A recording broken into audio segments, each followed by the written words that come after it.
సత్సైకతే మౌక్తికానాం మాలా ఉక్తా సమస్త స్ఫటికమణిభైర్మౌక్తికైర్మౌక్తికాంగః శుభ్రైరభ్రైరదభ్రైరుపరివిష్టైర్ముక్తపీయూషవర్షైః ఆనందేన పునయాత్ అర్నళ్ళగదా శంఖపాణిర్ముకుందః పాదౌ యస్యనాభి యద అసురండశ్చ. అమ్మా, అబ్బాయి చేత బట్టలు పెట్టించండి. ఏవండి?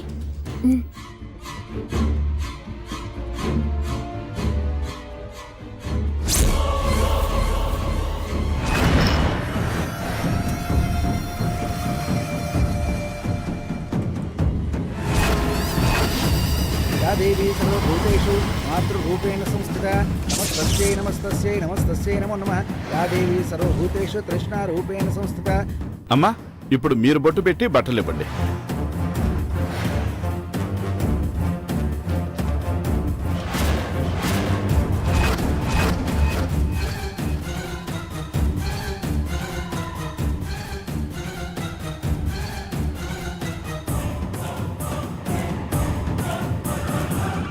ఓం సహస్రశీర్షా పురుషః సహస్రాక్షः సహస్రపాత్ స భూమిం విశ్వతో కృత్వా అత్యధిష్ఠదశాంగులం పురుష ఏ వేదగుం సర్వం యద్భూతం యచ్చ భవ్యం ఉతామృతత్వస్యేశానః యదన్నేనాతిరోహతి ఏతావాన్.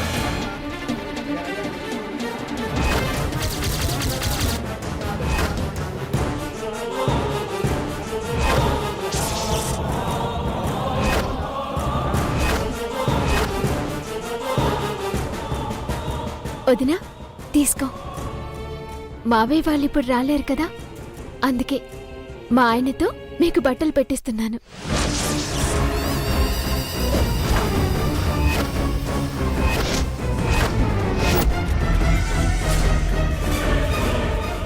వరుసకెలాగో అన్నయ్య అవుతాడు కదా, తీసుకో వదినా.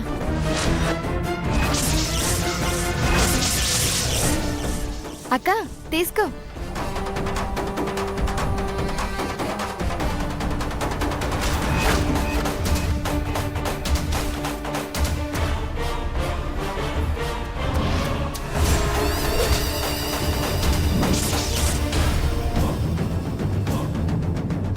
యా దేవీ సర్వభూతేషు మాతృరూపేణ సంస్థితా నమస్తస్యై నమస్తస్యై నమస్తస్యై నమో నమః. యా దేవీ సర్వభూతేషు తృష్ణారూపేణ సంస్థితా.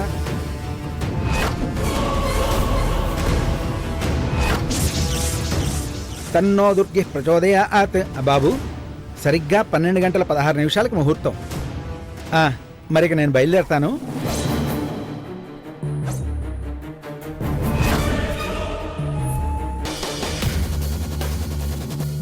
మీనాక్షి, నేను వెళ్ళి గదిని అలంకరిస్తాను. నువ్వు కూడా వచ్చే.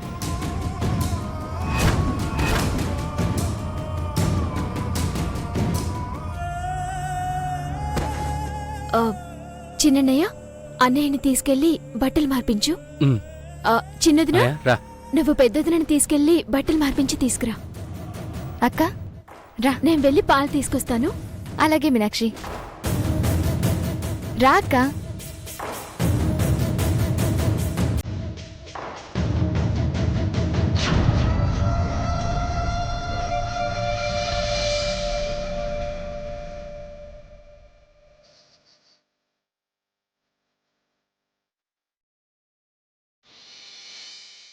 అక్కడ కాదు, ఇక్కడ. అక్కడే.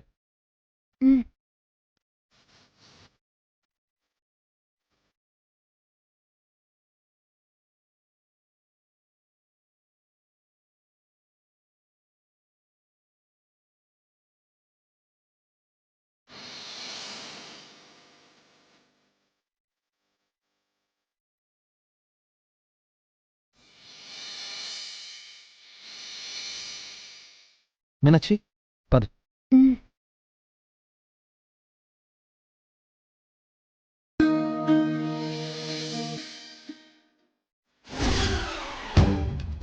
ఏంటక్క ఆలోచిస్తున్నావు? పంతులు గారు చెప్పింది విన్నావు కదా, ముహూర్తం సరిగ్గా 10:16 కంట. త్వరగా రెడీ అవ్వక్క. ఏంటి ఓవర్ చేస్తున్నావు? లేదక్క, నిన్ను రెడీ అవ్వమని చెప్తున్నాను. కొంచెం వెటకారం తగ్గించుకుంటే నీకే మంచిది. అసలు నేనేమన్నానని ఇంత సీరియస్ అవుతున్నావు? మీనాక్షి గుడి నుంచి రాలేదని నేను టెన్షన్ పడుతున్నానని ఇందాక పుల్ల విరుపుగా మాట్లాడా? అసలేంటి నీ ఉద్దేశం? ఆ? ఏ ఉద్దేశమైనా చూసే దృష్టిని బట్టే ఉంటుందక్కా. అంటే నేను వంకరగా చూస్తున్నానా? పాజిటివ్ గా ఆలోచించమంటున్నాను. సరేలే, మనమిద్దరం ఇలా వాదనలు పెట్టుకుంటూ కూర్చుంటే ముహూర్తం కాస్త జరిగిపోతుందక్కా. ముందు నువ్వు వెళ్ళి రెడీ అవ్వు, నేను ఇప్పుడే వస్తానే. ఉమ్?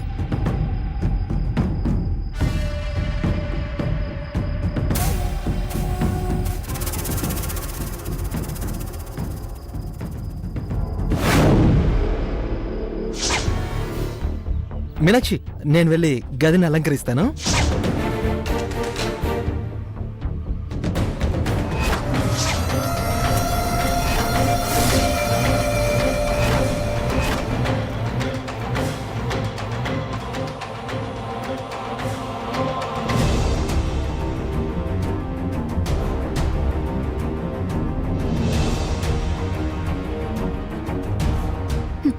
పిచ్చి మీనాక్షి, నువ్వు కార్తీక్ చేత నాకు చీరిపిస్తే అది నేను కట్టుకుంటాను అనుకుంటున్నావా? ఎలా కట్టుకుంటాను?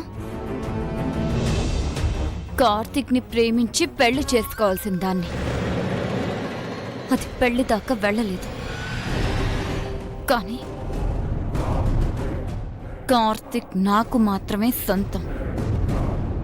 అలాంటి కార్తీక్ చేత నాకు చీర పెట్టించి శోభనం చేయిద్దాం అనుకుంటున్నావా? నా గొంతులో ప్రాణం ఉండగా అలా జరగనివ్వను.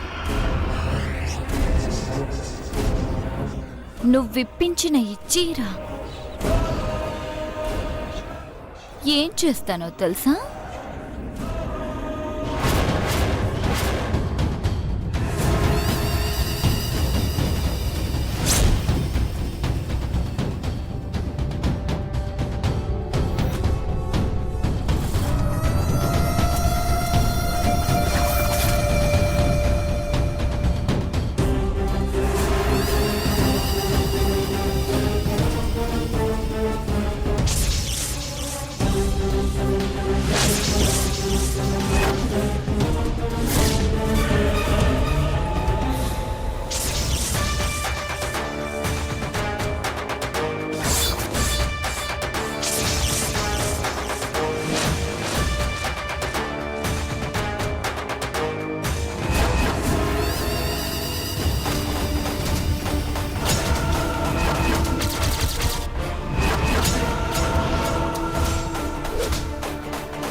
అయ్యో, చీర కాలిపోతుంది.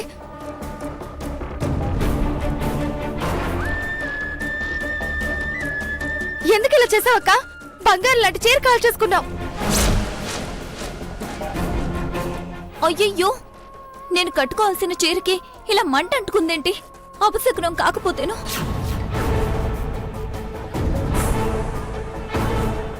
అనుకోకుండా జరిగే అనర్థాన్ని అపశకునం అంటారు, అంతేకాని కావాలని చేసిన దాన్ని కాదక్కా.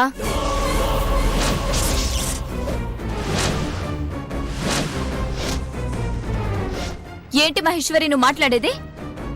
నేను కావాలనే నా చీరను తగలబెట్టుకుంటానా? అరే, మావయ్య అత్తయ్య ఆశీర్వాదం తీసుకుందామని ఆ చీరను తీసుకొచ్చి అక్కడ పెట్టి నేను నమస్కారం చేసుకుంటుంటే ఈ లోపు నువ్వొచ్చి అరిచావు. అప్పటి వరకు నాకేమీ తెలీదు. పొరపాటున జరిగిన దానికి నన్ను అనుమానిస్తావేంటి? పొరపాటున జరగలేదక్కా, నువ్వే కావాలని చేశావు. వదినా,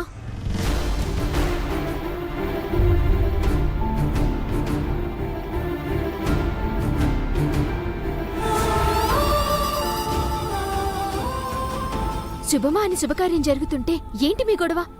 అది కాదు మీనాక్షి. చిన్నదినా, నువ్వేం మాట్లాడుకో.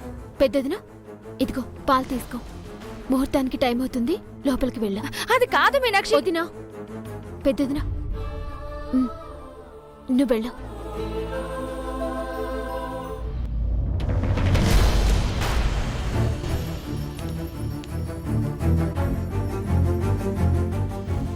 మీనాక్షి, ఆ అక్క కావాలనే దీపం కుందు చీర మీద పడేయడం నేను కళ్ళారా చూశాను.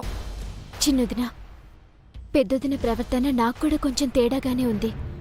అలా అని మనం అనుమాన పడితే చీర కంటుకున్న మంట ఇంట్లో అంటుకొని మన సంతోషాలు బూడిదవుతాయి. నువ్వు కాస్త ఓపిగ్గా ఉండవు.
ఎలాగోలా మళ్ళీ పాలల్లో స్లీపింగ్ పిల్స్ వేసి వీడిని నిద్రపుచ్చాలి.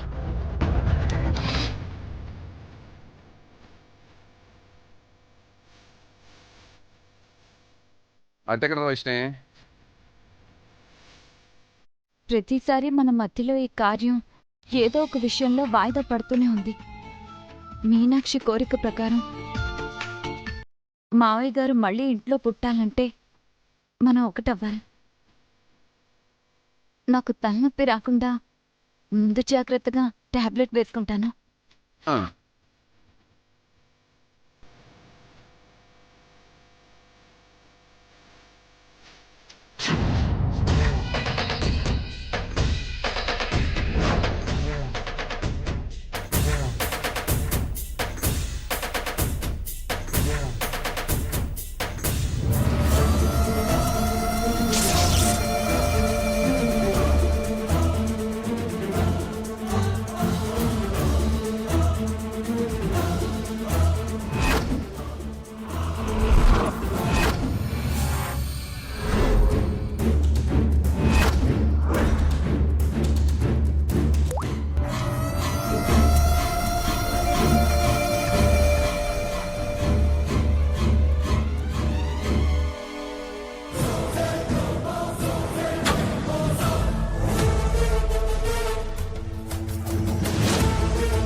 ఈ పాలు తాగితే నువ్వు నిద్రలోకి జారుకుంటావు.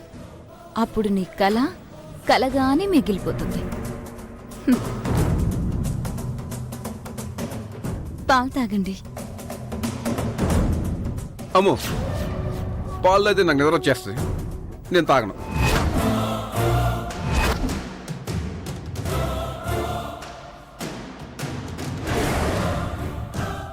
పోనీ పాలు నేనే తాగేస్తే? ఏదైతేనే ఎవరో ఒకరు నిద్రపోవడమే కదా కావాలి. సరేనండి, మీరు తాగను అంటే నేనెలా బలవంతం చేయగలను? ఈ పాలు నేనే తాగిస్తాను. మీకు నచ్చింది మీరు తినండి.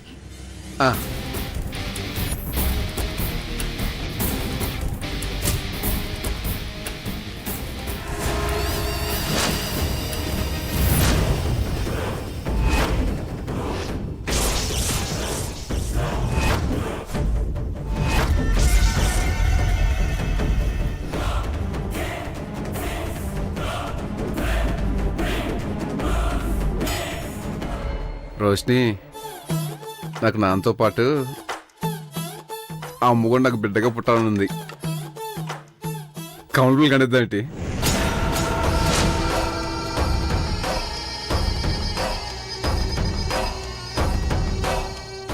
కవలి పిల్లలు సరిపోతారా అండి? ప్రస్తుతానికి సర్దుకుపోదాం.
వెన్నెల్లో కూర్చుని ఏం ఆలోచిస్తున్నావు?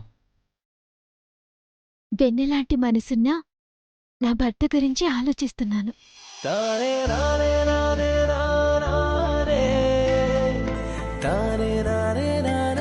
అవునండి, మీరు నా జీవితంలోకి వచ్చిన తర్వాత నాకు వేరే ధ్యాస ఏముంటుందండి? ఏ పని చేసినా ప్రతి క్షణం మీ తలంపే నాకు గుర్తుకొస్తుంది. మీ గురించి ఆలోచిస్తున్నాను.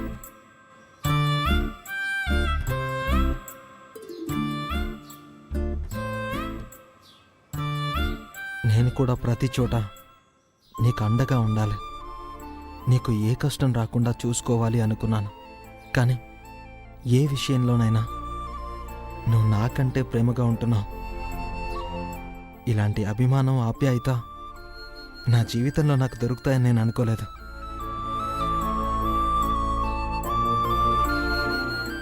నువ్వు కాదు మీనాక్షి, నేను పుణ్యం చేసుకున్నాను. అన్ని విధాలుగా నన్ను బాగా చూసుకునే భార్య నాకు దొరికింది. నిజంగా నాకు చాలా హ్యాపీగా ఉంది.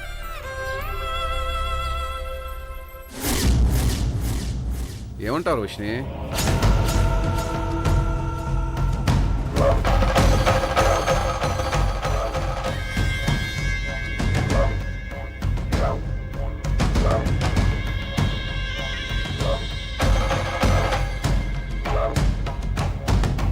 రోషిని, రోషిని,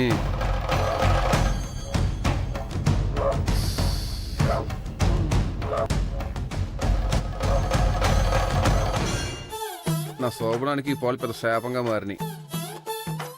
నేను ఈరోజు రోషిని పాలు తాగి నిద్రలో జారుకుంది. నేను టీ తాగిన సరే ఈరోజు మెలకుగా ఉంటా. రోషిని లేచే వరకు ఎదురు చూస్తూ ఉంటా.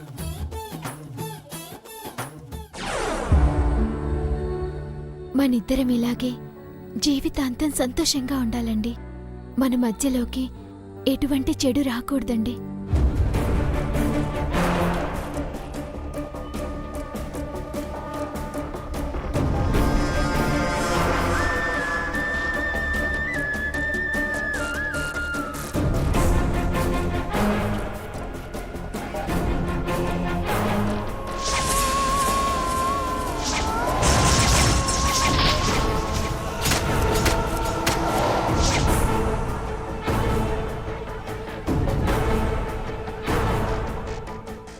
నన్ను అర్థం చేసుకొని నాకు తోడుగా ఉంటున్నందుకు మీకెలా కృతజ్ఞతలు చెప్పాలో తెలియడం లేదండి. మీనాక్షి, ఎలాంటి పరిస్థితుల్లో అయినా సరే నన్ను అర్థం చేసుకునే ఈ ప్రేమని నా మీద ఎప్పటికీ ఇలాగే ఉంచు. అది చాలు. తప్పకుండా అండి. నా మనసులో అణువణువున మీరే ఉన్నారు. నా జ్ఞాపకాల్లో మీరే నిండిపోయారు. ఏ పని చేస్తున్నా మీరే గుర్తొస్తున్నారు. ఇంత ఇష్టాన్ని మీ మీద పెంచుకున్న నేను మీ మీద ప్రేమను ఎలా తగ్గించుకుంటానండి?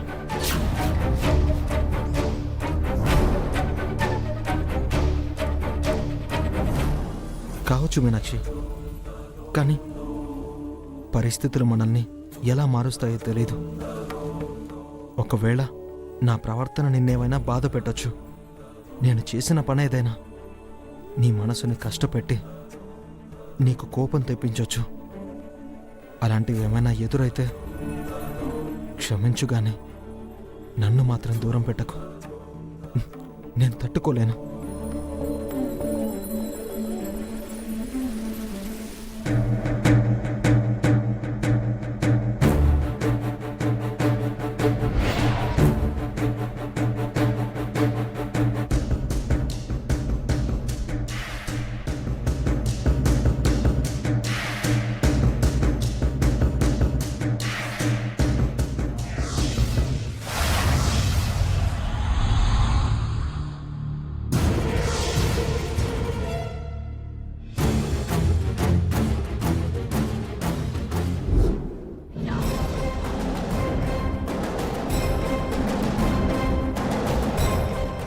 మిమ్మల్ని దూరం పెట్టి నేనుండగలనా?